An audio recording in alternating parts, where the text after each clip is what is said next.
भूखे बच्चे ने सिर्फ एक पाव रोटी मांगी थी। करोड़पति व्यक्ति ने जवाब में कुछ ऐसा किया, इंसानियत भी शर्मिंदा हो गई। और फिर जो हुआ, जिसकी किसी ने कल्पना भी नहीं की थी। ना वो बच्चा जानता था, ना वो अमीर आदमी, कि एक छोटी सी भूख एक पूरी कहानी को जन्म दे देगी। एक ऐसी सच्ची घटना जो रूह को झकझोर देगी। आखिरकार क्या हुआ था उस दिन, क्योंकि एक रोटी ज़िंदगी की सबसे बड़ी वजह बन गई।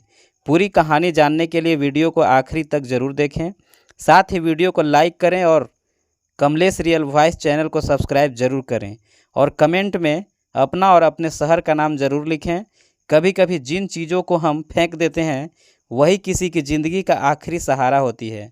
दोस्तों, यह सच्ची कहानी उत्तर प्रदेश के बुलंदशहर की है, जहां सुबह सुबह शहर के एक कोने में एक पुरानी सी चाय और ब्रेड पकोड़े की दुकान पर एक 8 साल का बच्चा बैठा हुआ था।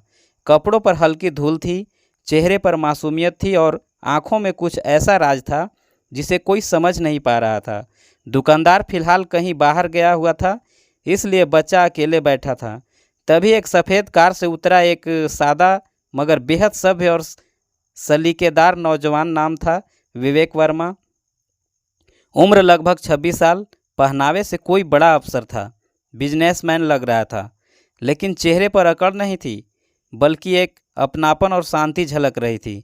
वो अक्सर छोटे स्टॉल से खाना खाना पसंद करता था, क्योंकि उसे लगता था कि जब हम छोटे दुकानदारों से कुछ खरीदते हैं तो सिर्फ खाना नहीं, किसी की उम्मीदें भी बचाते हैं। विवेक ने इधर उधर देखा और पूछा, भाई साहब हैं? बच्चा थोड़ा सा बकाया, लेकिन बोला, अंकल, वो कुछ सामान लेने गए हैं, आप चाहे तो इंतज़ार कर सकते हैं। विवेक मुस्कुराया और बोला, बिल्कुल बेटा, पर मुझे बहुत भूख लगी है, क्या ब्रेड पकोड़े मिल सकते हैं? बच्चे ने कुछ नहीं कहा, सिर्फ चुपचाप उसकी तरफ देखा और फिर कुछ पल रुककर धीमी आवाज़ में बोला, साहब, आप मत खाइए यह ब्रेड, यह आपके लिए नहीं है। विवेक थोड़ी देर चौंक गया, हैरानी से उसकी तरफ देखने लगा, क्योंकि बेटा, इनमें कुछ गड़बड़ है क्या? बच्चा फिर कुछ नहीं बोला। विवेक उसके पास ज़मीन पर ही बैठ गया और बहुत नरमी से बोला, बेटा क्या बात है, क्या इन पकोड़े में कुछ खराबी है? मुझे सच सच बताओ। बच्चे ने बड़ी मासूमियत से अपनी भीगी आंखें विवेक की आंखों में डालकर कहा, नहीं साहब, खराब नहीं है, पर अगर आपने खा लिए तो आज मैं और मेरी छोटी बहन शायद भूखे ही सोएंगे। यह सुनते ही विवेक जैसे सुन्न हो गया, दिल एकदम से कांप उठा। बेटा तुम कौन हो? क्या यह दुकान तुम्हारे पापा की है? बच्चा थोड़ी देर चुप रहा, फिर गहरी सांस लेकर बोला, नहीं अंकल, यह दुकान तो रामदयाल अंकल की है। वह हमें रोज़ शाम को जो खाना बच जाता है वह खाने को दे देते हैं। मेरे पापा अब कहीं काम नहीं करते, मम्मी को कैंसर था, वो 1 साल पहले चली गई। पापा मम्मी के बाद बहुत बदल गए हैं, अब ज़्यादातर टाइम शराब पीते हैं और कई कई दिन तक घर वापस नहीं आते हैं। मैं और मेरी बहन प्रियंका बस ऐसे ही दिन काट कर रहे हैं। स्कूल भी छूट गया है, पर क्या करें, उसे बहुत भूख जोर सी लगती है, छोटी है ना। इतना कहते कहते बच्चे की आवाज़ भर गई और उसकी आंखें पूरी तरह भीग गई। विवेक की आंखों में भी अब नम हो चुकी थी। उसने जेब से रुमाल निकाला और अपनी आंखें पोंछते हुए कहा, बेटा सबसे पहले तो यह ब्रेड पकोड़े तुम खाओ और तुम्हारी बहन को भी खाना चाहिए। दुकानदार आएगा तो मैं पैसे दे दूंगा। बच्चा मना करता रहा, नहीं साहब, अंकल वैसे ही हमें दे देते हैं, आप क्यों खर्च करोगे? लेकिन विवेक जिद पर अड़ा रहा, बेटा भगवान ने मुझे इसी दिन के लिए थोड़ा ज़्यादा दिया है, ताकि मैं ऐसे बच्चों के लिए कुछ कर सकूं। इतने में वो लड़की भी आ गई, छोटी दुबली पतली सी, पाँव में टूटी चप्पल, गले में एक पुरानी सी माला। नाम था प्रियंका। नितिन ने मुस्कुराकर उसे ब्रेड पकौड़े दिया, जैसे कोई खजाना मिल गया हो। कुछ देर बाद रामदयाल अंकल भी आ गए और सारा माजरा समझने पर जब उन्हें विवेक की मानसा और बच्चों की हालत का पता चला तो वह खुद भी कुछ देर शांत खड़े रहे। उन्होंने कहा, साहब, जब तक मेरे पास ब्रेड पकौड़ा रहेगा यह बच्चे भूखे नहीं रहेंगे, लेकिन हाँ, मदद आप की जैसी हो वैसी कोई नहीं कर सकता।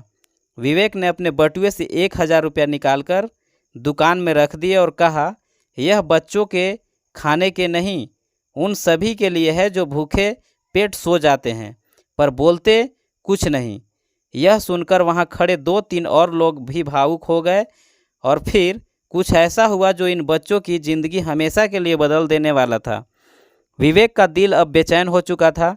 उस बच्चे की मासूमियत, उसकी भूख, उसकी आंखों की चुप्पी, सब कुछ उसे भीतर से झकझोर चुका था। उसने रामदयाल जी से धीमे स्वर में कहा, क्या आप मुझे इन बच्चों के घर तक ले चल सकते हैं? रामदयाल थोड़ा चौंके, बोले, साहब घर तो कहने को है, लेकिन आप चलिए मैं दिखा देता हूँ। तीनों, विवेक, रामदयाल और दोनों बच्चे धीरे धीरे उस तंग गली की ओर बढ़े जहाँ बच्चे रहा करते थे। सड़क की दोनों ओर झोपड़ियाँ थीं, टीन की चादरें, पुराने बोरे और मिट्टी की दीवारें, और उन्हीं के बीच एक टूटी सी झोपड़ी के सामने बच्चे रुके। विवेक ने जब उस झोपड़ी के अंदर झांका तो उसे कदम जैसे जम गए। ना कोई बिस्तर, ना ढंग की चादर, ना बिजली, ना पंखा, बस एक मिट्टी का चूल्हा और दीवार के सहारे टिका कर रखी हुई 2 थाली स्टील की प्लेटें। विवेक को ऐसा लगा जैसे किसी ने उसका कलेजा निचोड़ दिया हो। वह एक पल को अंदर गया, हाथ से छू कर देखा। जमीन पर पड़ी एक बोरी ही बच्चों का बिस्तर थी और कुछ टूटी किताबें एक कोने में सिमटी पड़ी थी। उसने खुद से कहा, अगर आज मैं चुप रहा तो मेरा इंसान होना अधूरा रह जाएगा। तभी बगल की झोपड़ी से एक वृद्धा निकली, झुकी कमर, सफ़ेद बाल और आंखों में ममता का समंदर। बोली, बाबूजी, आप इनके लिए आए हैं क्या? मैं जानती हूँ इन बच्चों का क्या हाल है। इनकी माँ मेरी बहन जैसी थी। जब तक जिंदा थी सब कुछ ठीक था, लेकिन जब से ऊपर वाला उन्हें ले गया, यह बच्चे जैसे अनाथ हो गए हैं। इनका बाप अब शराब में डूब चुका है, कई बार रात भर आता ही नहीं। विवेक ने उस वृद्धा के हाथ पकड़कर कहा, अम्मा, क्या आप इन बच्चों की देखभाल कर सकती हैं? मैं आपको हर जरूरी मदद करूंगा। बस इतना भरोसा दिलाए कि यह बच्चे अब भूखे नहीं सोए। अम्मा की आंखों से आंसू बहने लगे और कांपती आवाज़ में बोली, बेटा जाओ, बच्चों को पालने के लिए रिश्ता नहीं, ममता चाहिए, और वो मेरे पास हैं। मैं इन बच्चों को अपने पोते पोती जैसा मान लूँगी। विवेक ने जेब से 5,000 निकाले और अम्मा को दिए। अम्मा, यह कुछ शुरुआती मदद है। स्कूल की फीस, कपड़े का खाना, सब कुछ मैं देखूंगा। हर हफ्ते आकर मिलूंगा और इनका भविष्य मैं बदल कर रहूँगा। अम्मा की आंखें सजल थी, लेकिन अब उनमें उम्मीद की किरण लौटी थी। विवेक ने उसी दिन एक लोकल स्कूल जाकर इन बच्चों का दाखिला करवाया। कुछ कपड़े, एक टेबल पर पंखा और एक सोलर लाइट की व्यवस्था की और जाते जाते वह दोनों बच्चों के सिर पर हाथ रखकर बोला, तुम दोनों को अब किसी से डरने की ज़रूरत नहीं है। तुम्हारी भूख, तुम्हारी पढ़ाई और तुम्हारा भविष्य अब मेरी जिम्मेदारी है। बच्चे उसे जाते हुए देख रहे थे और प्रियंका धीमे से फुसफुसाई, भैया वो फरिश्ते कैसे होते हैं? नितिन ने जवाब दिया, शायद ऐसे ही होते हैं। और वही खड़े खड़े उस तंग गली के उस कोने में एक नई सुबह ने जन्म लिया। बिना सूरज के पर पूरी रोशनी के साथ 3 दिन बीत चुके थे। नितिन और प्रियंका अब अम्मा के साथ रह रहे थे। सुबह स्कूल जाते, शाम को पढ़ाई करते और अब उनके चेहरे पर वो मासूम सी मुस्कान लौट आई थी जो कब की खो चुकी थी। घर में अब उजाला था, सिर्फ बिजली की लाइट से नहीं बल्कि उम्मीद के उजाले से, प्यार के उजाले से और एक नई जिंदगी की शुरुआत से। और फिर एक शाम को झोंपड़ी के बाहर किसी के डगमगाते कदमों की आवाज़ आई। अम्मा ने दरवाज़ा खोला। सामने वही था, नितिन और प्रियंका का पिता राजेश। चेहरे पर थकान, कपड़ों पर धूल, आंखों में झिझक और झुकी हुई गर्दन। राजेश नशे में नहीं था, लेकिन वह नशे के असर से टूटा हुआ इंसान जरूर लग रहा था। उसने धीरे से पूछा, बच्चे कहाँ हैं? प्रियंका दरवाजे के पीछे से निकल कर आई और पहली बार उसके होठों पर डर की जगह एक सुकून था। राजेश ने झोंपड़ी के अंदर झांका और वो जो उसने देखा वो उसकी आंखों की यकीन नहीं हुआ। घर में सोलर लाइट जल रही थी, टेबल पर किताबें रखी थी, बच्चों के पास नए बैग थे और अम्मा उन्हें पढ़ा रही थी। उसकी आंखें भर आई, उसके गालों पर आंसू बहने लगे और वो वहीं ज़मीन पर बैठ गया। यह सब कैसे हुआ? अम्मा धीरे से बोली। एक फरिश्ता आया था बेटा, तुम्हारे बच्चों को भगवान ने किसी नेक दिल इंसान से मिला दिया। राजेश कुछ नहीं बोला, बस आंखें मूंद ली, फिर कांपती आवाज़ में बोला, मैं बहुत बड़ी गलती की है अम्मा। पत्नी के जाने का दुख तो था, पर मैंने बच्चों से भी मुंह मोड़ लिया, शराब में सब कुछ डुबो दिया। क्या अब भी कुछ बचा हुआ है सुधारने को? अम्मा ने उसके कंधे पर हाथ रखा और कहा, जितनी जिंदगी बची है उतनी बहुत है। अगर तुम चाहो तो फिर से बाप बन सकते हो। सच्चा बाप राजेश ने उसी पल एक वादा किया कि आज से वह शराब को हाथ नहीं लगाएगा। वह मजदूरी करेगा, ईमानदारी से कमाएगा और बच्चों को खुद संभालेगा। वो अगले ही दिन सुबह सवेरे पास के निर्माण स्थल पर काम ढूंढने निकल गया। काम कम था, मजदूरी थोड़ी थी, पर मेहनत सच्ची थी। हर रोज़ शाम को जब वो घर लौटता तो बच्चों के लिए कुछ न कुछ जरूर लाता। एक चॉकलेट, एक पेन या प्रियंका के लिए छोटी सी रबड़। कभी उनका होमवर्क देखता, कभी उनके पैरों की धूल साफ करता। वह अब फिर से पिता बनना सीख रहा था। 15 दिन बीत चुके थे। इन 15 दिनों में बहुत कुछ बदल चुका था। नितिन और प्रियंका अब रोज़ स्कूल जाते थे, उनके कपड़े साफ होते थे, टिफिन में अम्मा के हाथों से खाना खाना होता था।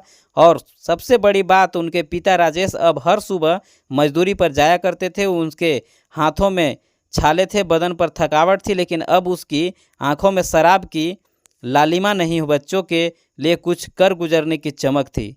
हर दिन वो सुबह सबसे पहले भगवान के सामने सिर झुकाता और कहता, हे ऊपर वाले, आज सिर्फ मेरी मेहनत चले, कोई बहाना नहीं। और फिर आया वो दिन जिस दिन विवेक वर्मा दोबारा उस गली में पहुंचा। विवेक के साथ एक बैग था, उसमें बच्चों के लिए किताबें थी, 2 नई वर्दियां और कुछ ज़रूरी चीज़ें। लेकिन जब वह झोंपड़ी के पास पहुंचा तो कुछ ऐसा देखा जिसे देखकर वह खुद कुछ पल के लिए वहीं थम गया। झोंपड़ी के बाहर राजेश बैठा था, मिट्टी से सने हाथ, माथे पर पसीना और पास में रखा हुआ एक छोटा सा दोपहर का खाना।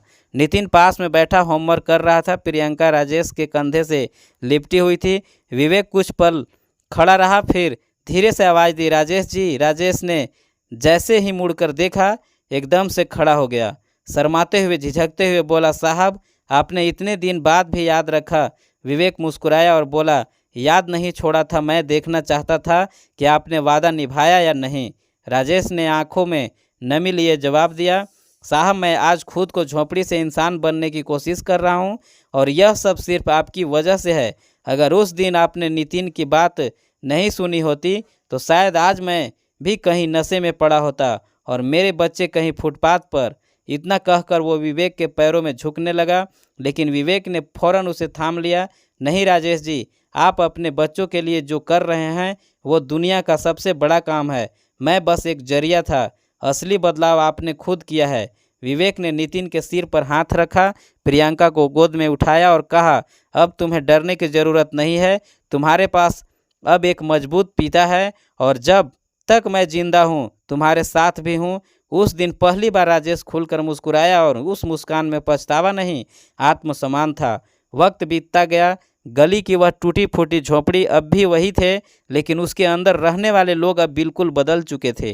राजेश अब हर सुबह 5 बजे उठकर काम पर निकल जाता था। वो थकता था, लेकिन अब शिकायत नहीं करता था, क्योंकि अब उसे थकान में भी अपने बच्चों के सपनों की चमक दिखाई देती थी। प्रियंका स्कूल में तेज़ी से आगे बढ़ रही थी और नितिन अब इंटर कॉलेज में पहुंच चुका था। सिर्फ पढ़ाई की ही नहीं, अब उसकी आंखों में एक सपना भी था।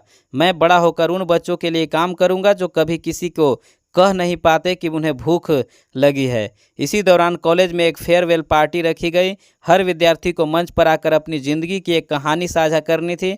जब नितिन का नाम पुकारा गया तो पूरा हॉल शांत हो गया।